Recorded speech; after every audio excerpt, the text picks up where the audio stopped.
They say the moment between life and death replays your entire life before your eyes. They were wrong. At least, they were for me. In that hovering moment between consciousness and the void, I didn't see my first smile. I didn't see graduation day, and I didn't see my unfinished dreams. The only thing I remember with haunting clarity wasn't an image. It was a sound. It was the sharp intake of breath from the surgeon as he looked at the scans of my spine. Not a word, just a compressed breath. A tiny, almost invisible sound, but it held the weight of a sentence. It was the sound of a life snapped in two.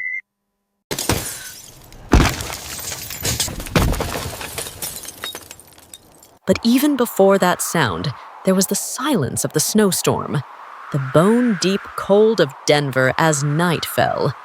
I was there, on an I-70 mountain pass as slick as glass, not for my own reasons. I was there for Chloe, my sister, the art prodigy. I was there for her masterpiece, an oil painting that cost as much as my entire year of tuition, which had to be delivered to her first exhibition. That exhibition, according to my mother, was the future of this family. And my life, apparently, a minor detail.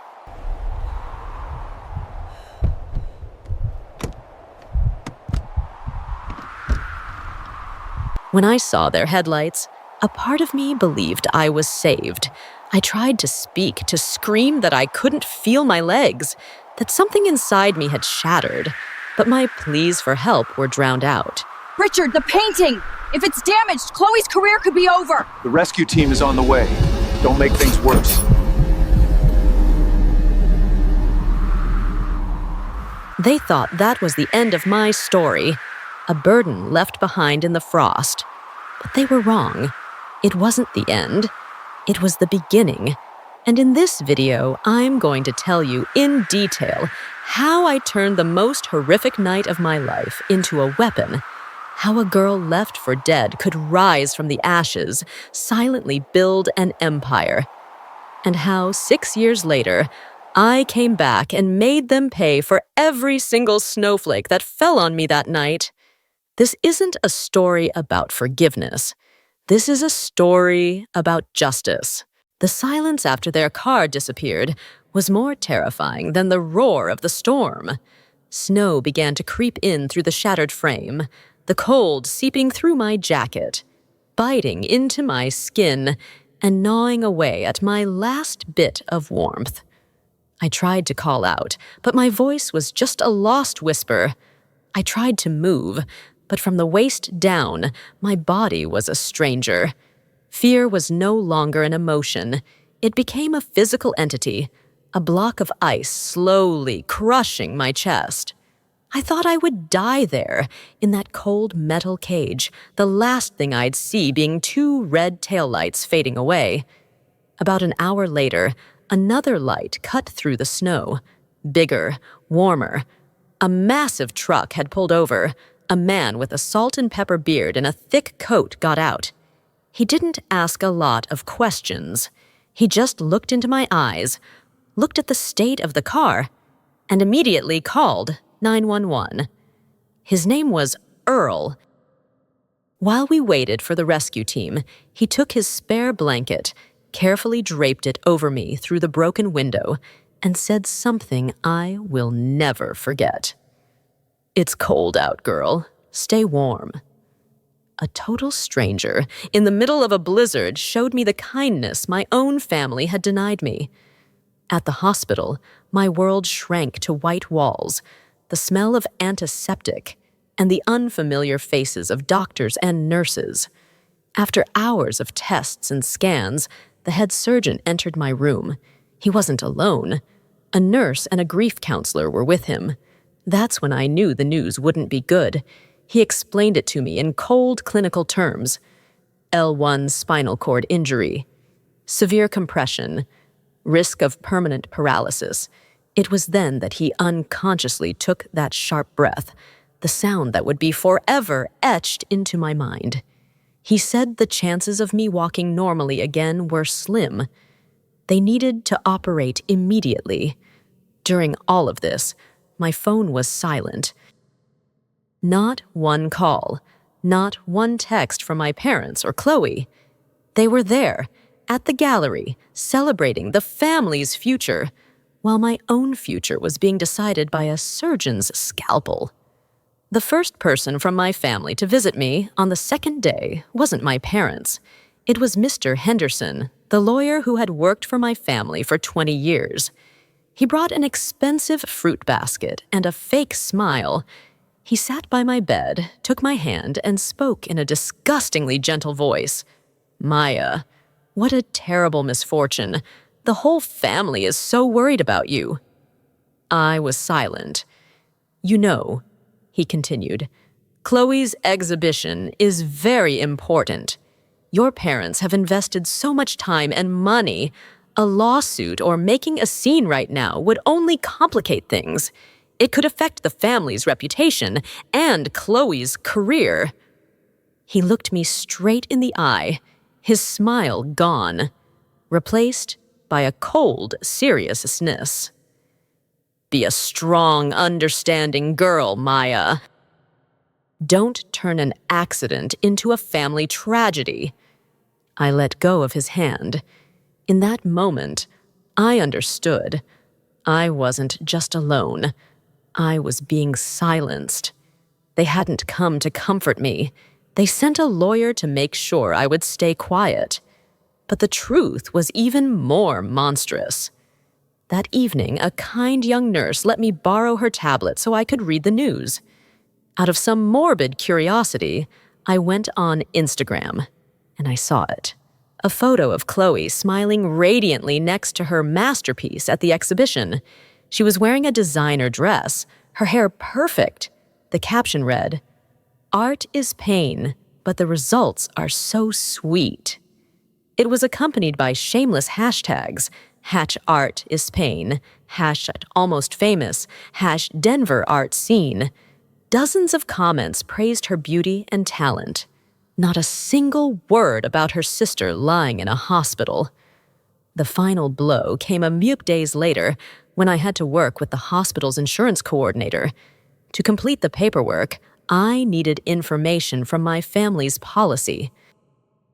And when the coordinator printed out a summary, one line leaped out at me. A claim had been submitted to the insurance company just 5 hours after the accident. It wasn't for medical coverage. It was a claim on a total and permanent disability policy. They hadn't just left me. They had acted immediately to turn my tragedy into a financial gain. They didn't expect me to die. Perhaps they expected me to live the rest of my life in a wheelchair so they could collect a large sum and continue funding their perfect lives. It was then, in that sterile white room, that the physical pain and despair in me ceased. Something else rose up, a cold glacial calm. My tears stopped. My heart stopped breaking. It began to freeze, hardening into something much sharper and more durable. They didn't just want me to be silent. They wanted me to be a number on their balance sheet. And I decided I would show them just how big that number could get. My plan for revenge wasn't born from anger. It was born from that cold, hard truth. The physical therapy room became my forge. Every day was a battle, not with the parallel bars or the heavy weights, but with my own treacherous body. The first steps on numb legs were a humiliation. Every stumble was a sharp reminder of the red taillights in the snowstorm. The therapists looked at me with pity. They talked about perseverance and warrior spirit. They didn't understand. This wasn't warrior spirit. This was distilled hatred. My rage was my fuel. Every drop of sweat that hit the mat wasn't for recovery. It was for tempering. While other patients watched TV or read magazines, I turned my hospital bed into an office and a classroom. With a cheap tablet I bought with my meager savings, I dove into a world my family never thought I could touch: finance, business law, and commercial real estate. I listened to investment podcasts while doing leg lifts. I read stock market reports instead of novels. I learned about real estate investment trusts, how LLCs act as shields, about the flow of cash in mergers and acquisitions. Knowledge became my new armor. Every number, every contract clause was a brick in the fortress I would one day hide inside. My family, just as I predicted, hardly ever showed up. They fulfilled their role by sending a monthly allowance to my account. It wasn't an act of love. It was hush money, a long-distance attempt to soothe their guilty conscience. They didn't know that their guilt money became the first bullets in my arsenal. The day I left the rehabilitation center, no one came to pick me up. I called a taxi myself. I didn't go back to the mansion in the Denver suburbs. I already knew what was waiting for me. Through a few brief calls with the housekeeper, I learned my room was no longer mine. It had become a storage space for Chloe's canvases, frames, and art supplies. My physical space in that house had been erased. I rented a small apartment in a modest neighborhood where no one knew who I was. I found a remote data analysis job, a perfect way to stay hidden. I lived a life of stark minimalism. Every dollar I earned, every dollar from the family allowance, was funneled into a separate investment account. I lived like a ghost, existing in spreadsheets and financial reports, completely invisible to the high society world my family was trying to break into. My first investment wasn't large. It was a calculated decision made after months of research. I bought shares in a REIT specializing in up-and-coming downtown office buildings. I watched it daily. When I saw my small investment begin to turn a profit, even if it was just a few dozen dollars, I didn't feel joy or excitement. I just felt a cold satisfaction. It was proof that my plan could work. Proof that intellect and patience could become a form of power greater than the money and status they possessed. 6 years is a long time. Long enough for a broken 18-year-old girl to become a 24-year-old woman with a singular purpose. Long enough for hair to regrow, for scars to fade, and for my walk, though still carrying a slight confidence-masked limp, to become steady. To my family, I had become a distant memory, a monthly expense, a daughter who had settled for her mediocre lot in life. They were dead wrong. They didn't know that for 6 years, the ghost they created had been silently learning to move in the shadows. And she was waiting for her own perfect storm, waiting for the chance to return, not as a victim, but as a creditor, here to collect everything that was owed with interest. My chance came in the spring of the 6th year, wrapped in a glossy announcement in a prestigious Denver art magazine. Chloe, after years of struggling with smaller shows, was finally having a massive comeback exhibition. My parents, in a final push for social validation, had leveraged nearly everything they owned to rent out the entire Winchester Arts Building, a prime address in the city's art scene. They launched a huge promotional campaign, inviting collectors, influencers, and the press. For them, this wasn't just an exhibition, it was a coronation. What they didn't know was that 3 months before they signed the lease, the entire Winchester building had been acquired by a private investment fund called Phoenix Holdings. The deal was done quietly, legally, through a series of shell corporations, and the head of that anonymous fund, the one who signed the final check, was me. I had been watching that building for 2 years, waiting for the right moment. When I learned it was for sale, I acted decisively. I didn't just buy the gallery. I bought the ground it was built on. I let them prepare. I watched it silently as they poured money into renovating the space, as they printed thousands of expensive invitations, as Chloe smugly gave interviews about her inspiration. I let them build their stage as high and as grand as possible, because I knew the higher the stage, the more devastating the fall. 3 days before opening night, I decided it was time to drop the curtain. I walked into the Winchester building on a Tuesday afternoon. The space was filled with organized chaos. Crew members were hanging Chloe's oversized paintings. My mother was loudly directing the lighting team. My father was shaking hands with an art critic. And Chloe, the center of the universe, stood in the middle of the room, smiling proudly. I wore a perfectly tailored navy blue suit. My hair was in a neat bun. In my hand, I held a cane of polished ebony, its head capped with sterling silver. It was no longer a medical aid, it was a scepter. At first, no one noticed me. To them, I was just a stranger, some businesswoman scoping out the space. I walked directly to my mother. "Ma'am," I said, my voice clear and professional. She turned, slightly annoyed at being interrupted. "Yes, can I help you?" She stared at me. A second passed, then 2. The annoyance on her face shifted to confusion, then slowly morphed into horror as memory began to click into place.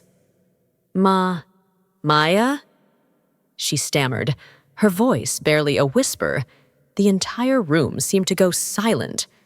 My father and Chloe turned.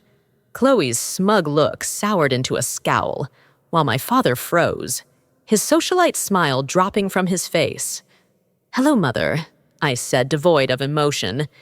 "It's a beautiful space, but there are a few problems." I handed Mr. Henderson, the lawyer from all those years ago who was also present, a folder. According to our records, the LSE has made significant structural alterations to the load-bearing walls to hang oversized artworks without written consent from the building's owner. This is a material breach of Section 3.1 of the lease agreement. Mr. Henderson's face went pale as he read the documents. You can't." "I can." I cut him off. "Phoenix Holdings, the legal owner of this property, has decided to exercise its rights. Your lease is terminated, effective immediately." "This is our home for a month," my mother screamed, panic replacing her shock. "We paid." "Your deposit will be refunded, minus the cost of repairing the damages you have caused," I replied coldly. "You have 24 hours to remove all personal property from the premises. As of 5 p.m. tomorrow, my security team will take over. Anyone unauthorized will be considered a trespasser." Chloe finally found her voice, which trembled with a mixture of rage and disbelief. "You can't do this to me. This is the event of my life. You're ruining everything." I turned to her, looking my sister in the eye for the first time in 6 years. "Ruining everything?" I asked, my voice still even but sharp as a razor.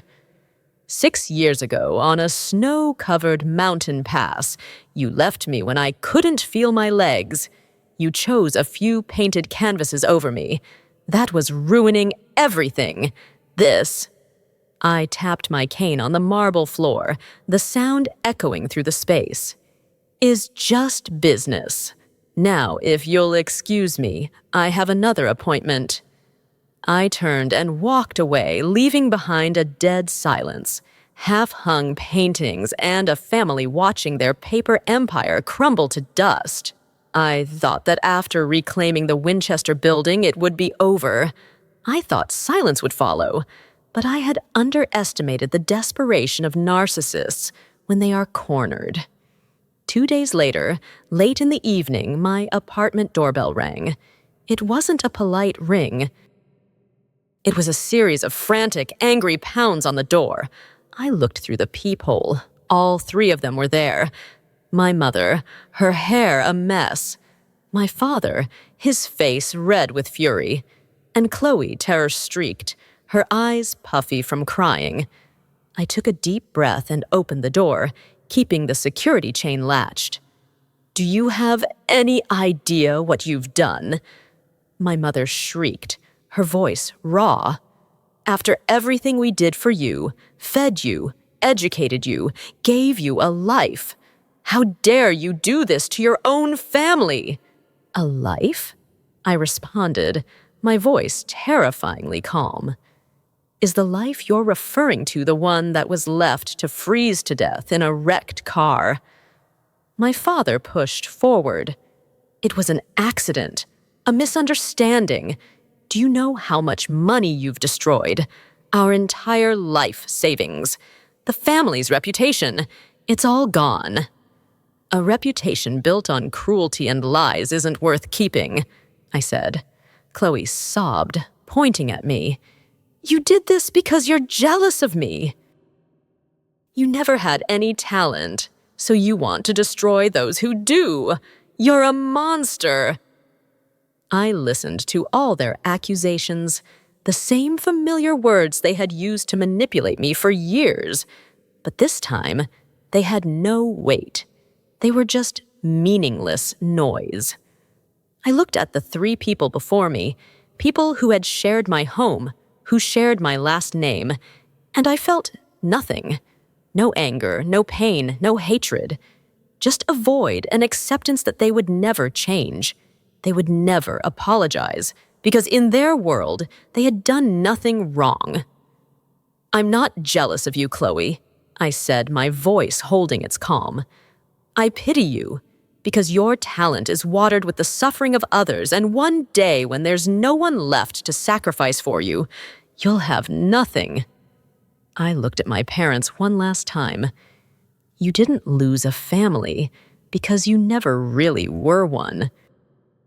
You were just a group of people living together with selfish calculations." I gently closed the door, the click of the security chain sounding like a final, full stop. Their shouting continued in the hallway for a few more minutes before fading away. It was the last time I ever heard their voices. The next week, the Winchester building was covered in scaffolding, but not for demolition. The old sign was taken down. In its place was a new name, etched in gleaming bronze letters. The Phoenix Foundation. I didn't sell it. I didn't lease it. I turned it into everything I never had. The glamorous exhibition space was redesigned into open, light-filled art studios. The upstairs executive offices became counseling rooms and business skills workshops for artists. The basement, where they once stored wine for parties, was now a free printmaking and ceramics workshop for young people who couldn't afford their own. The Phoenix Foundation didn't just offer space.